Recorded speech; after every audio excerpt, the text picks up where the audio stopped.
Halo semuanya, selamat datang di channel Klan Kobi. Kali ini Mimin akan melanjutkan membahas alur cerita manhwa yang berjudul Cultivation Return on Campus. Buat kalian yang belum nonton part sebelumnya silahkan cek playlistnya di kolom deskripsi. By the way, makasih banyak buat kalian yang sudah support Mimin sampai sejauh ini dengan berkomentar dan nge-like di setiap video di channel ini. Baik, tanpa berlama-lama, mari kita mulai ceritanya. Cerita kali ini diawali di sebuah tempat di Eropa, tepatnya di kuil matahari di Laut Mediterania, tampak istana yang megah yang dikelilingi perbukitan yang indah. Lapor yang mulia, sudah beberapa hari Master Gael pergi ke Cina. Namun sampai saat ini, saya belum bisa menghubunginya, saya khawatir dia sudah mati. Apa?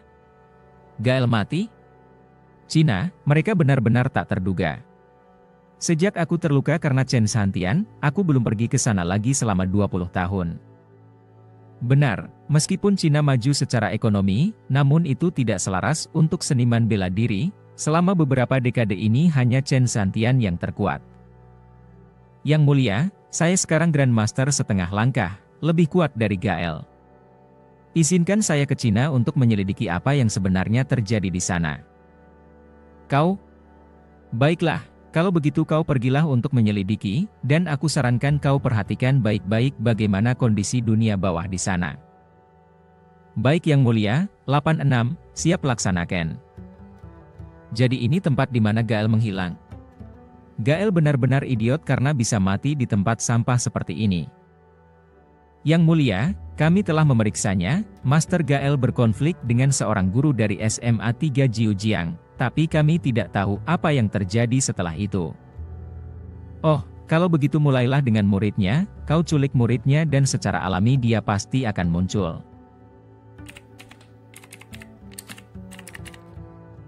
Guru Lu, aku punya beberapa pertanyaan untuk ditanyakan kepada Anda. Apa Guru Lu punya waktu? Tanya Xian Xiaoshuai saat ini kepada Lu Jie. Mendengar ini, Lu Jie pun menjawab, oh, baiklah. Kalau begitu ayo kita cari tempat yang lebih tenang. Hehe, bingo, aku menemukan mereka.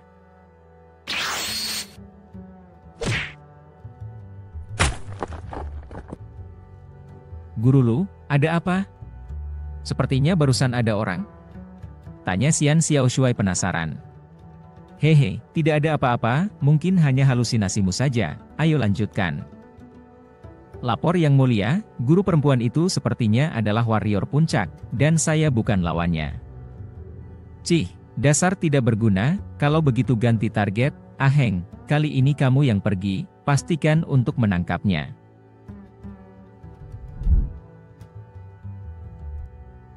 Heh, dua idiot, dan seorang generasi kedua dari keluarga kaya.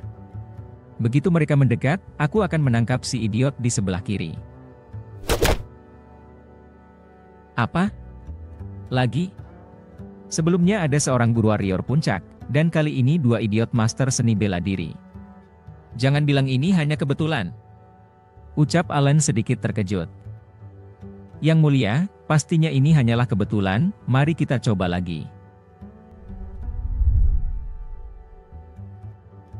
Kalian semua, dengar, Tai Chi bukanlah pertunjukan, akan tetapi Tai Chi adalah sebuah seni bertarung. Perhatikan baik-baik apa yang akan aku lakukan ini. Hei, beraninya seseorang memata-matai pelajaranku? Hah, sungguh pemberani. Apa? Kali ini Grandmaster setengah langkah? Sial, bagaimana ini bisa terjadi? Tanya Allen tak terima.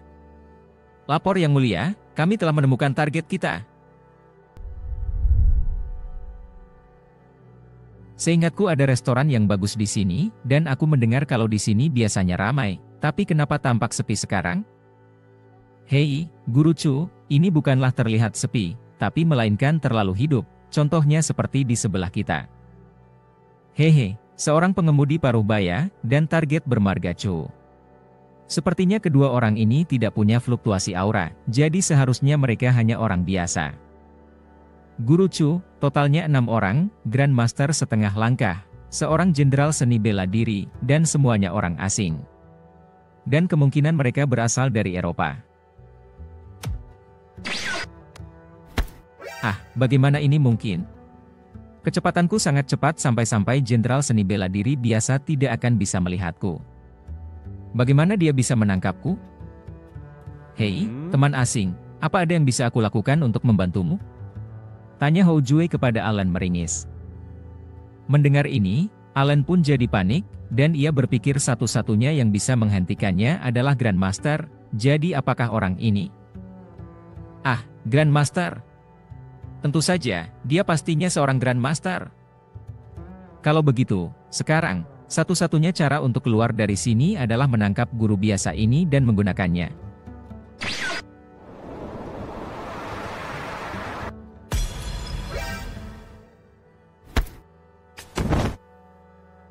Apa? Sebelumnya adalah seorang Grandmaster. Dan yang satu ini juga Grandmaster lainnya. Hei, kau dari kuil matahari di Eropa kan? Biar ku tebak, kalian di sini untuk menyelidiki kematian rekanmu yang sebelumnya, benar kan? Kalau begitu kalian tidak perlu menyelidikinya lagi, karena aku yang sebenarnya telah melenyapkannya, jadi kau bisa kembali. Apa? Dia melenyapkan Gael? Kenapa pria ini bisa begitu berani? Apakah dia tidak tahu konsekuensi dari menyinggung dewa penguasa? Pikir Alan di benaknya. Guru Chu, apa kau yakin membiarkannya kembali? Apa ini tak akan bermasalah nantinya? Tanya Hou Jue ke Cui. Hei, Hou Jue, aku tak takut dengan kekuatan mereka. Hehe, Guru Chu, apakah kamu berniat mencoba untuk memperkeruh keadaan dan membuat keadaan menjadi kacau? Tanya Hou Jue lagi ke Cui. Kali ini Cui menjawab, tentu saja, semakin keruh dan kacau, maka ikan-ikan dan udang akan keluar. Dan karena ini, aku semakin menemukan sesuatu yang salah. Firasatku, kekuatan mereka telah ada selama ribuan tahun dan memiliki landasan yang dalam, dan pasti ada banyak ahli yang masih hidup, tapi masih tak ada gerakan. Benarkah? Lalu Guru Chu, apa pendapatmu mengenai hal ini? Tanya Hou Jue kali ini setelah mendengar penjelasan Cui. Menurutku hanya ada satu kebenaran, dan itu pastinya adalah pengorbanan. Apa? Pengorbanan? Apa maksudmu Guru Chu? Hou Jue, kau banyak bertanya, nantinya kau juga akan mengetahuinya, tapi untuk sekarang ayo cepat pergi. Itu tadi terlalu menakutkan. Ibu, aku tidak ingin tinggal di tempat ini, aku ingin pulang, huhu. Cepat! Ayo kembali untuk melapor kepada Yang Mulia Dewa Matahari.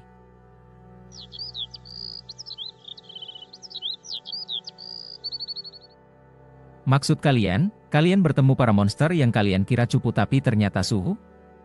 Tanya Dewa Matahari. Mendengar ini, para bawahan pun membenarkannya. Tidak ada orang kuat di Cina kecuali Chen Santian, dan Alan serta lainnya pastinya mengalami halusinasi. Guru, ada apakah Anda memanggil saya ke sini? Tanya seorang pria ini yang tiba-tiba datang, dan pria ini bernama Adolf, murid Sang Dewa Matahari. Melihat Adolf datang, Dewa Matahari pun berkata, Adolf, 1 tahun lagi, gerbang immortal akan terbuka. Dan sebelum itu, jika aku belum mencapai ranah bawaan, aku harus berkorban. Tapi kali ini saat Alan pergi ke Cina, sebenarnya seperti ada peluang untuk naik tingkat. Oh, benarkah? Kalau boleh tahu, peluang seperti apa itu wahai guru? Tanya Adolf kali ini ke Dewa Matahari. Begini, ada sebuah lukisan di Cina, jika aku bisa mendapatkannya, aku mungkin akan menerobos ke alam bawaan. Jadi kau akan ikut aku untuk pergi ke Cina.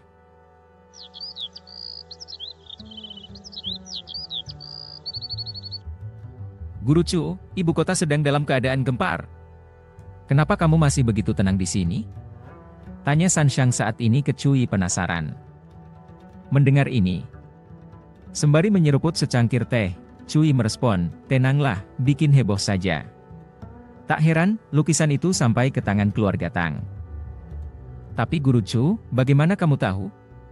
Keluarga Tangku memang membeli lukisan itu dengan harga 100 miliar. Kali ini giliran Tang Feiyan yang bertanya. Itu karena master ilmu pedang dari keluarga Tang butuh lukisan itu. Terlebih lagi, keluarga Tang membuat janji khusus, jika tidak akan hanya 100 miliar. Guru Chu, akan wajar jika aku mengetahui rahasia dari keluarga Tang, karena aku adalah anggota inti keluarga Tang, tapi mengapa Guru Chu juga bisa tahu hal ini? Tang Feiyan, dengar, jangan sia-siakan sel otakmu itu, kamu tidak akan bisa menebakku. Lebih baik kau pergilah ke pelatihan dulu sana. Dan untuk ibu kota, tentunya aku sudah merencanakan sesuatu mengenai ibu kota, dan mereka, keluarga Tang, bersiap-siaplah kalian. Kalian kali ini tidak melibatkan keluarga tersembunyi, ini di luar dugaanku.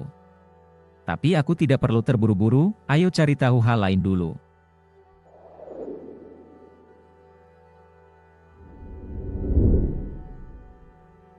Guru Chu, kenapa aku tidak keluar saja dan menunggumu di luar?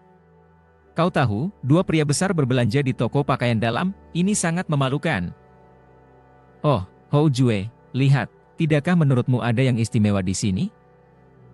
Ya ampun, kau seperti anak kecil. Baiklah, ayo kita bicara di luar saja, jangan menakuti gadis kecil itu. Hou Jue, kau lihat, toko-toko peti mati ini baru saja dibuka. Ucap Cui sembari menunjuk ke arah beberapa toko di seberang jalan. Guru Chu, aku bisa mengerti membuka toko pakaian dalam di pinggiran kota, tapi apa artinya membuka toko peti mati di sini? Tanya Hou Jue kali ini ke Cui penasaran. Mendengar ini, Cui menjawab, pakaian dalam berarti wanita, dan wanita berartiin, peti mati juga berartiin. Tapi ini aneh, tiba-tiba ada lebih banyak atribut yin di sini.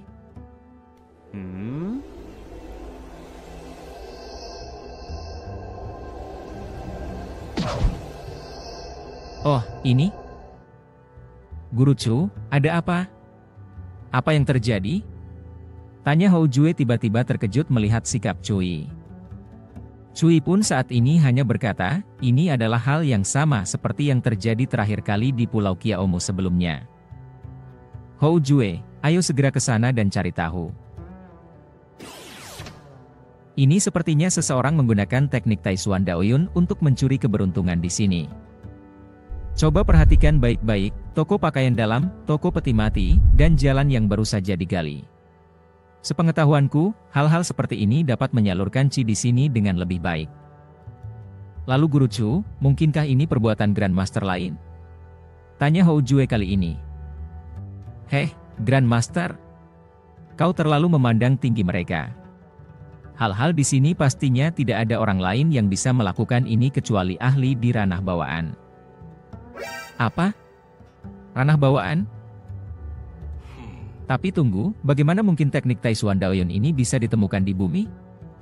Mungkinkah itu diturunkan dalam keluarga seni bela diri tersembunyi? Lalu, Guru Chu, jika ini memang poinnya, jadi apakah seluruh Qi di kota Jiujiang akan terdampak? Tanya Hou Jue khawatir. Heh, tentu saja tidak. Siapapun yang berani membuat kerusakan di wilayah King Chuyanku, aku tidak akan membiarkannya begitu saja. Kalau begitu Guru Chu, apa yang akan kamu lakukan selanjutnya? Kalau dipikir-pikir, sepertinya tidak mungkin jika menutup toko dan merusak jalan, jadi satu-satunya cara hanya itu.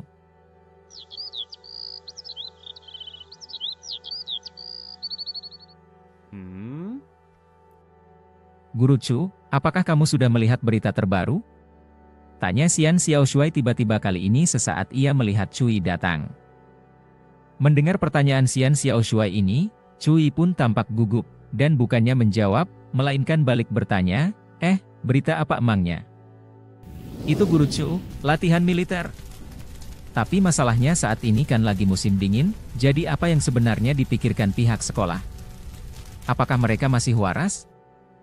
Benar, aku baru saja mendapat kabar, kalau seseorang memintanya kepada pihak sekolah, aku penasaran orang Sinting seperti apa yang begitu tidak punya otak.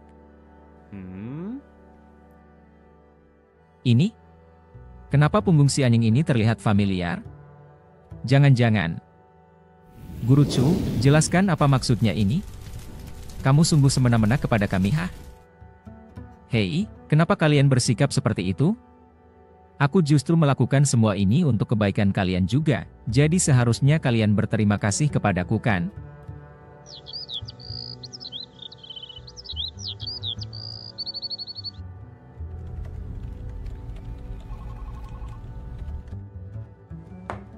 Tuan Wang, ibu kota telah merilis lukisan tingkat bawaan, apakah Anda tidak akan melihatnya? Tanya pria ini yang bernama Fu Wenbo kepada seseorang di depannya. Mendengar ini, pria ini yang bernama Wang Ying menjawab, mengapa aku perlu melihatnya? Bukankah itu hanyalah ranah bawaan? Aku tidak tertarik. Hehe Tuan Wang, saya mengagumi visi besar Anda. Anda sangat berbakat. Fu Wenbo, kau tidak usah berkecil hati, dengar baik-baik, bagiku, mudah untukku mengalahkanmu. Baiklah Tuan Wang, aku mengerti, tapi Tuan Wang, apa Anda tahu, baru-baru ini ada orang dipanggil King Chuyan di Jiangnan yang sangat kuat muncul? Apa? King Chuyan kau bilang? Apa kau serius? Bagaimana bisa ada King Chuyan di bumi? Ini tidak mungkin dia. Reinkarnasi tak bisa terjadi begitu saja. Dalam kehidupan ini, tidak akan ada lagi King Chuyan. Ini akan jadi era di mana aku, Wang Ying menang. Ini? Fu Wenbo, cepat segera periksa apa yang terjadi di SMA ketiga. Aku merasakan formasiku telah hancur di sana. Apa? Pelatihan musim dingin? Seru Wang Ying setelah dengar laporan Fu Wenbo. Fu Wenbo sendiri berkata, benar Tuan Wang, tapi aku sendiri pun tak tahu alasannya. Kebetulan sekali. Terakhir kali, aku sudah kehilangan kendali di Pulau Kiaomu, dan kali ini, ada perubahan di SMA ketiga, pasti ada seseorang di balik semua ini. Kalau begitu Tuan Wang, apa yang harus kita lakukan selanjutnya? Tanya Fu Wenbo kali ini ke Wang Ying. Fu Wenbo, ada total 18 meridian di Cina, termasuk 9 naga dan 9 phoenix. Sekarang tempat lain tak bisa dipindahkan, jadi mari kita fokus dulu yang ada di kota Songhu.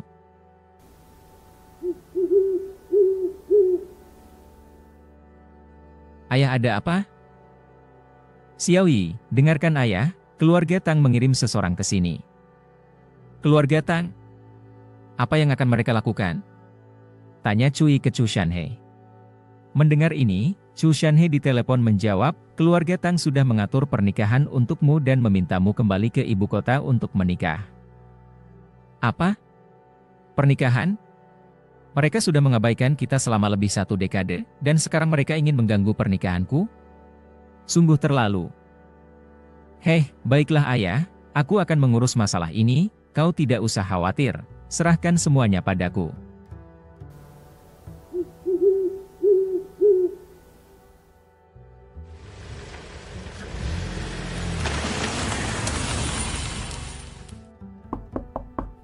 Oh, keluarga Tang cukup cepat, mereka sudah menemukanku di sini. Apa kau Tuan Muda Chu? Keluarga Chu pasti sudah memberitahumu kan? Tanya pria ini yang bernama Zheng Cheng. Salah satu kepala pelayan keluarga Tang ke Cui. Mendengar ini, Cui sendiri hanya merespon, hei kau, kalau kentut, keluarkan saja, jangan dimuntahkan, nanti takutnya kau bisulan, kan repot. Halah bocil. Kepala keluarga mengirimku untuk menjemputmu ke keluarga Tang, mereka sudah mencarikan calon istri untukmu, dan dia nona dari grup BI Kiong. Kedengarannya bagus, tapi apakah keluarga Tang akan sebaik ini padaku? Tanya Cui kali ini seakan tidak percaya. Nak, kau dengar, kau bisa menikah dengan keluarga Chen adalah berkah langka dalam hidupmu. Jadi jangan arogan kau. Berkah langka? Jadi keluarga Tang yang tidak ingin mencari menantu dengan berkah, dan itulah mengapa mereka mencariku? Bacot, kau tahu apa? Hentikan omong kosongmu itu dan cepat ikuti aku, jangan buang-buang waktuku lagi. Pak Tua, apa kau menyuruhku? Bagaimana kalau aku tidak mau ikut? Nak, itu bukan keputusanmu, semuanya cepat seret dia. Perintah Zheng Cheng kali ini kepada para bawahannya dan ia sudah habis kesabarannya.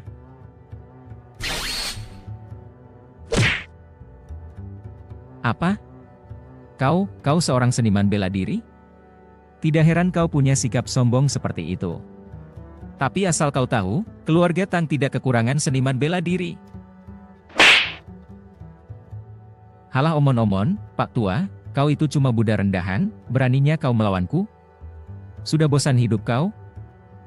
Kembalilah dan beritahu keluarga Tang, kalau bukan giliran mereka untuk ikut campur dengan apa yang terjadi padaku, Cui, mengerti? Dan juga, camkan ini, jika mereka berani menyentuh ibuku, akan aku pastikan, aku akan menghancurkan keluarga Tang. Dasar sialan, cuma kau?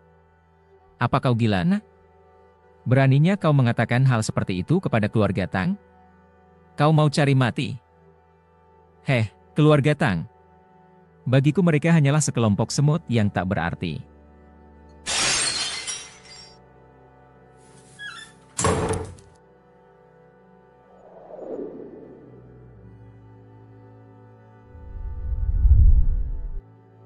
Zheng Cheng, apakah dia benar-benar mengatakan itu?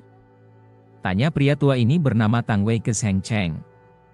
Dengar ini, Zheng Cheng pun membenarkannya. Dan di sisi lain, juga wanita tua ini bernama Wang Lan. Saat tahu informasi ini, ia tampak marah, berseru, "Apa? Si jibangan itu memprotes keputusan keluarga Tang? Berani sekali mengucapkan kata-kata besar seperti memusnahkan keluarga Tang." Sepertinya Cui masih belum sadar akan kekuatan dari keluarga Tang. "Kakak, serahkan ini padaku, aku akan mencari kesempatan untuk memberi pelajaran pada anak itu." "Baiklah, aku serahkan padamu Tang Xianba, tapi kau harus ingat, pernikahannya di bulan Juni, jadi culik saja bocah itu dan bawa ia ke sini. Dan juga, kau tak perlu memberitahu Tang Wanru tentang hal ini. Tapi ngomong-ngomong, apa yang terjadi di Jiangnan? Aku dengar kalau ada tambang roh di sana." 3 tambang roh keluarga Tang telah mengering, jadi ini saatnya mencari yang baru. Kau harus mencari cara untuk kita keluarga Tang memiliki tambang roh ini. Aku mengerti ayah, aku sudah mengaturnya, dengan kekuatan keluarga Tang kita, hanya masalah waktu untuk kita bisa mendapatkannya. Adegan pun berganti, dan waktu berlalu dalam sekejap. Saat ini di lapangan latihan Villa Qianlong.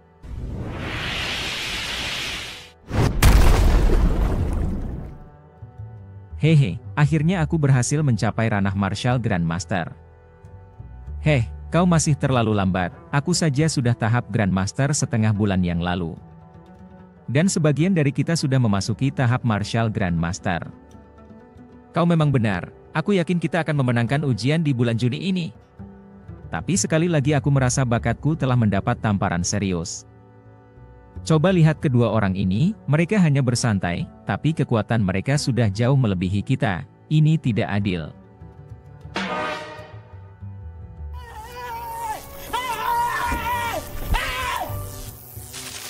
Guru Chu menyerap listrik lagi. Sial, apa ini ritme yang begitu mudah sampai-sampai akan disambar petir?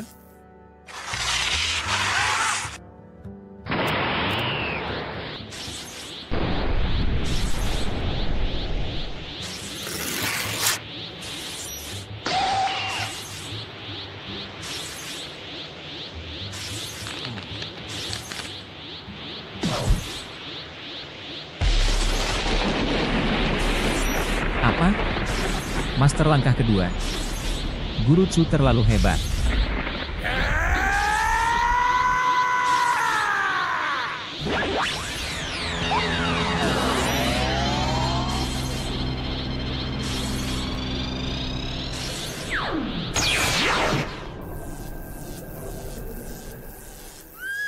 Kia, Guru Chu, kau tak tahu malu.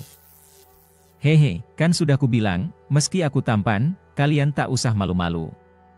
Jadi kenapa kalian malah menutupi wajah kalian masing-masing? Guru Chu, coba lihat dirimu dulu, apakah kau tak punya malu dengan penampilanmu itu? Tanya San Shang ke Cui mengingatkan. Astaga naga jabang bayi, tutup mata kalian, jangan lihat. Haha, ini sangat lucu, apa yang aku lihat hari ini, aku bisa menertawakannya sepanjang hidupku hahaha.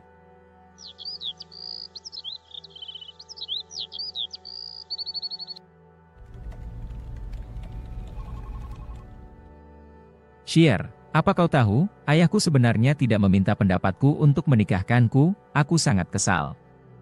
Ucap wanita ini bernama Chen Jingqing kesal. Dari ucapan Chen Jingqing, Liang Xier yang mendengarnya, ia pun merespon, "Oh benarkah? Lalu Jingqing, ngomong-ngomong siapa calonmu itu?"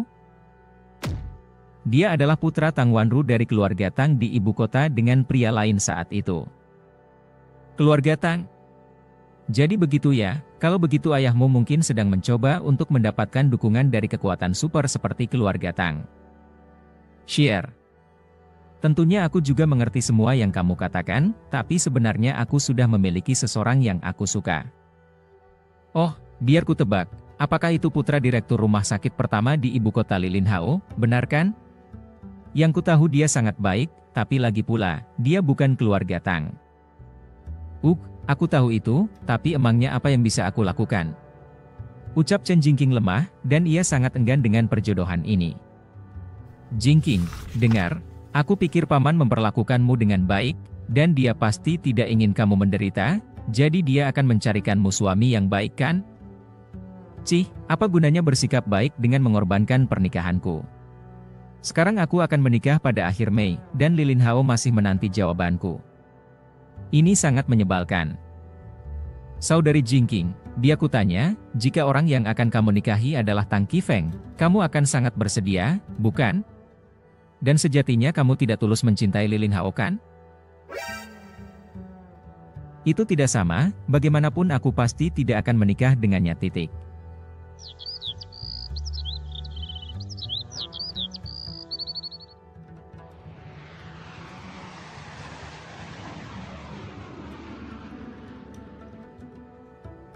Hah, akhirnya aku sudah berada di ibu kota. Saatnya pertunjukan dimulai. Oh, halo Guru Chu, aku sudah lama menunggumu, mengapa kamu tiba-tiba datang ke ibu kota? Tanya Zouke kali ini sesaat ia melihat Cui datang. Ah, kau ya Zouke, aku di sini untuk menghadiri konser nonaan. Jawab Cui.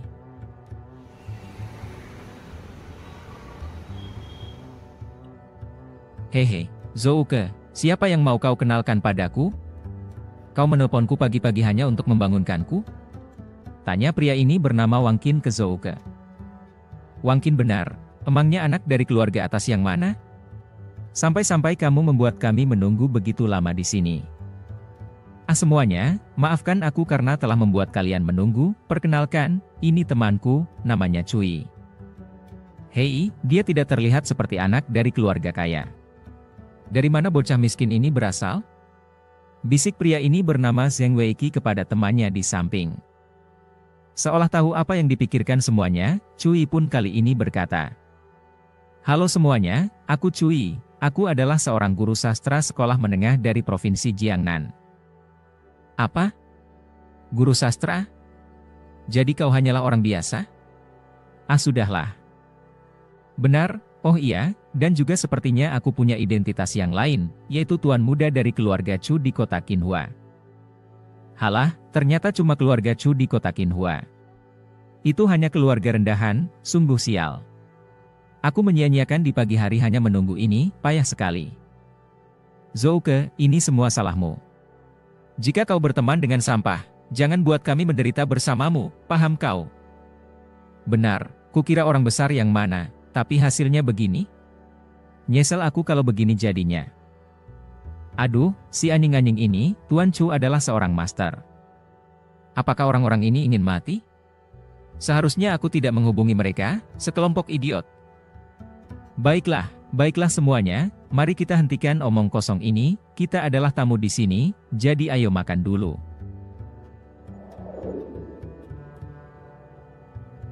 Kau Cui kan?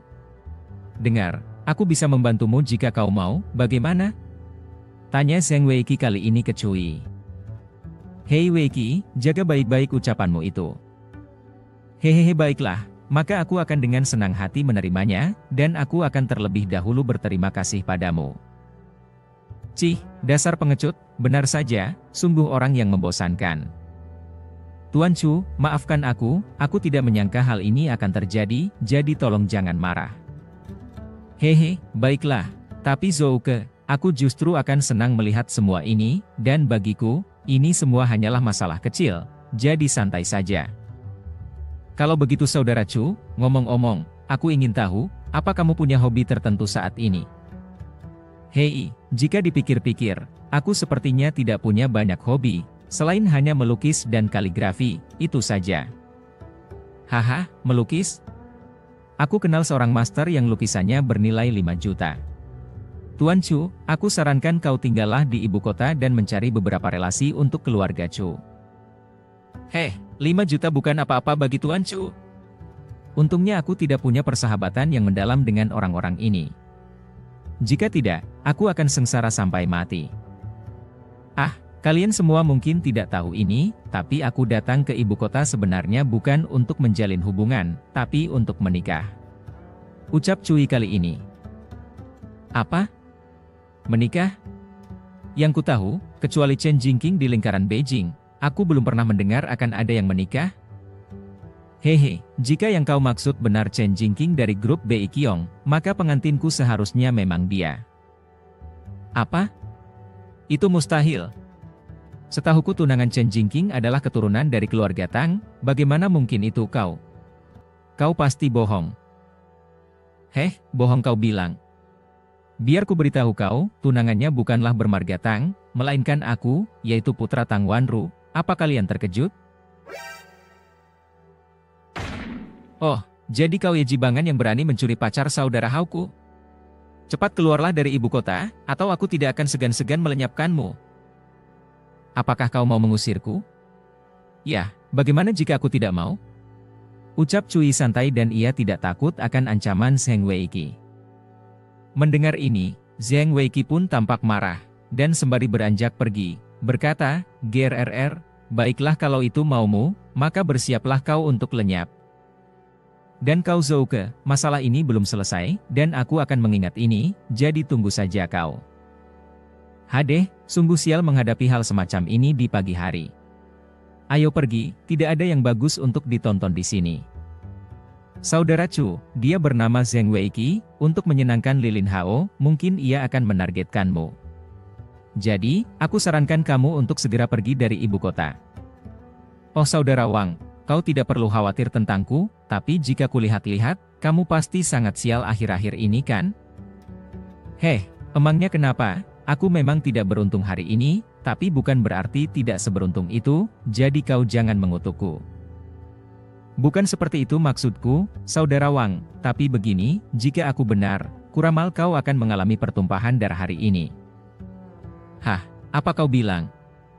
Cui, apa kau sudah gila?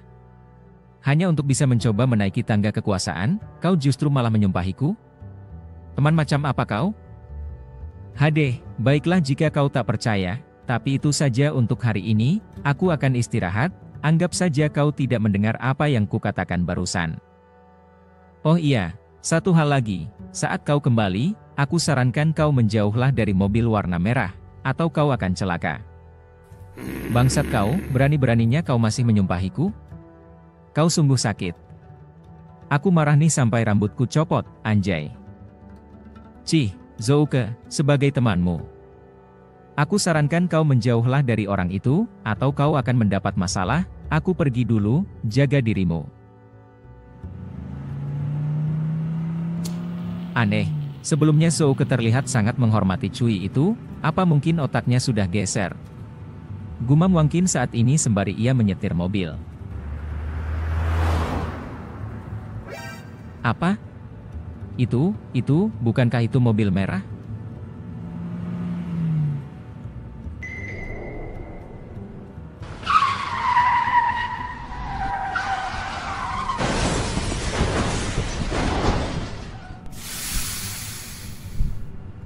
Alhamdulillah aku selamat, ini semua sama seperti yang dia katakan, mobil merah dan pertumpahan darah.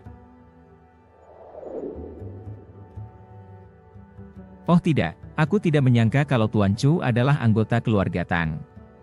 Sekarang aku dalam masalah. Hei Zouke, di mana Tuan Chu sekarang?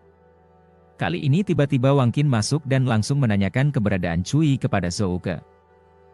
Mendengar ini, Zouke pun tidak tahu apa yang terjadi kepada Wang Qin, dan ia lalu bertanya, "Saudara Wang, tenanglah, apa yang terjadi?"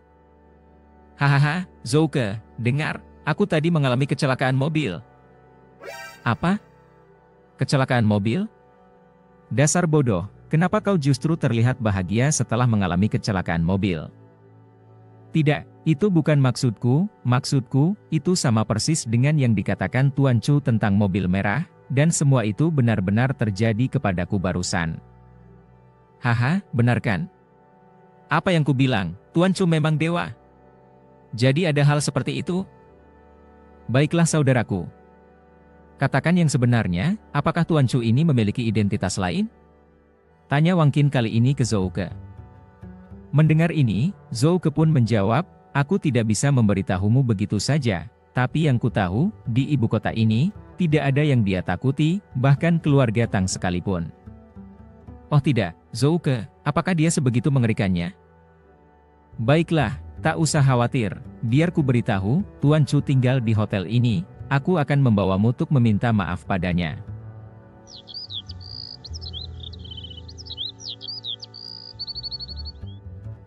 Setelah kejadian sebelumnya, berita kedatangan Cui di ibu kota pun akhirnya telah tersebar dengan cepat. Dan saat ini di ibu kota, di salah satu bangunan kelas atas yang ada. Hei, aku Chen Jingqing. Bahkan jika aku mati, aku tidak akan menikah dengan si sampah yang tidak terkenal itu. Ucap Chen Jingqing kali ini. Tidak saudari Jingqing, kau menikahlah saja dengannya, itu adalah suatu kehormatan untukmu. Apa? Kehormatan? Xier, apa kau serius dengan apa yang kau ucapkan ini? Tanya Chen Jingqing sedikit emosi kepada Liang Xier. Mendengar ini, Liang Xier pun merespon, saudari Jingqing, dengarkan saja saranku ini, jadilah baik dan tetaplah menikah, jangan menyinggung perasaannya.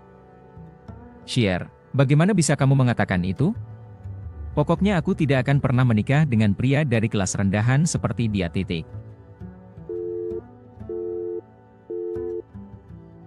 Heh, dasar gadis sombong, memang benar guru Chu jauh dari kelasmu, karena kelas guru Chu jauh lebih tinggi darimu seperti admin channel ini, klan Kobi.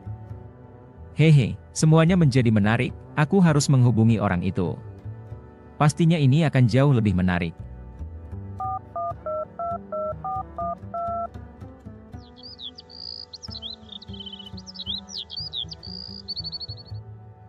Oh tidak, bagaimana ini bisa terjadi?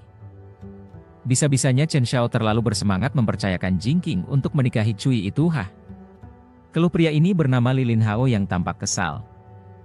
Lin Hao, dengar, perusahaan seperti grup Bei Qiong, mereka yang memperoleh kekayaannya dari real estate, terlalu mudah bangkrut di ibu kota. Jadi dia tidak punya pilihan. Tapi ayah, jika ini terjadi, semua yang sudah kita perjuangkan dengan susah payah, bukankah akan sia-sia? Dan ayah, bukankah kau memintaku untuk mengejar Chen Jingqing supaya bisa mendapatkan grup Bei Qiong membantuku menjadi dekan selanjutnya, tapi sekarang? Nah itu benar, tapi sekarang tidak. Saat ini aku berhasil mendapatkan master tua dari keluarga Long, dan ia mengatakan mereka akan mendukung kita jika perlu. Apa? Benarkah itu? Keluarga teratas, keluarga Long, dengan dukungan mereka, Chen Xiao mungkin tidak akan menolak.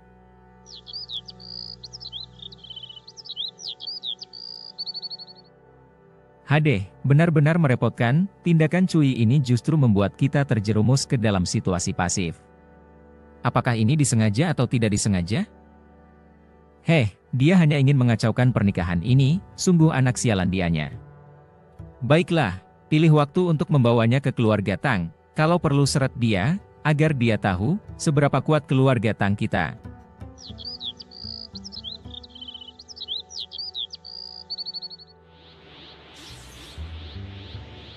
Ini aneh, sebelumnya telah muncul metode Taishuan Daoyun, kalau begitu aku harus lebih berhati-hati dan berusaha untuk memasuki ranah bawaan secepat mungkin. Baiklah, masuklah. Wah hebat. Tuan Chu ini benar-benar seorang master. Salam Tuan Chu, aku adalah orang yang tidak tahu Taishan sebelumnya, jadi tolong maafkan segala ucapanku yang menyinggung Anda Tuan Chu. Heh, apakah aku seseram itu? Padahal aku sangat tampan dan berani, ditambah, aku juga baik hati dan rajin menabung. Renung Cui di benaknya. Oke, kalian santai saja, tidak usah tegang, ayo duduklah dulu. Baiklah, aku akan menerima permintaan maafmu, tapi sebelum itu, kau harus melakukan sesuatu untukku terlebih dahulu. Dengar, kau tahu, aku saat ini mempunyai sekumpulan batu roh, dan aku berniat untuk menjualnya. Apa? Batu roh? Sontak keduanya, Zhou Ke dan Wang Qin bersamaan, dan keduanya terkejut dengan informasi ini. Tuan Chu, kalau boleh tahu, berapa banyak batu roh yang kamu miliki? Jika hanya beberapa potong, aku akan mencoba mencarikan pembeli untukmu. Hehe, beberapa potong? Kalian bercanda, dengar baik-baik, yang ku punya ini bukanlah beberapa potong, melainkan aku punya tambang batu roh utuh. Apa?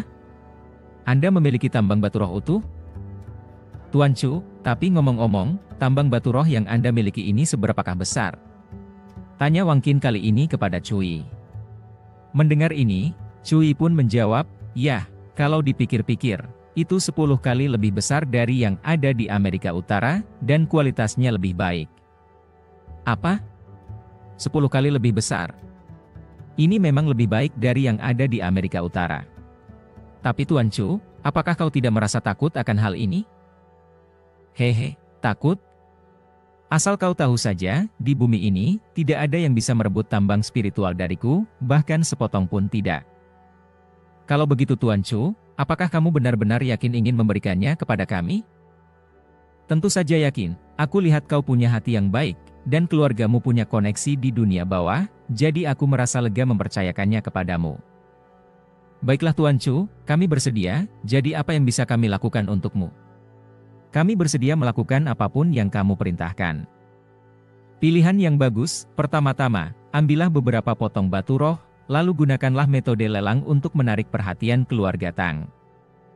Dan kemudian, biarkan mereka secara bertahap tahu kalau kita punya tambang roh di tangan kita. Tujuanku datang ke ibu kota kali ini untuk berurusan dengan keluarga Tang. Apa? Sebenarnya Tuan Chu ingin berurusan dengan keluarga Tang? Sungguh berani sekali. Sasuga Tuan Chu, hebat seperti klan Kobi.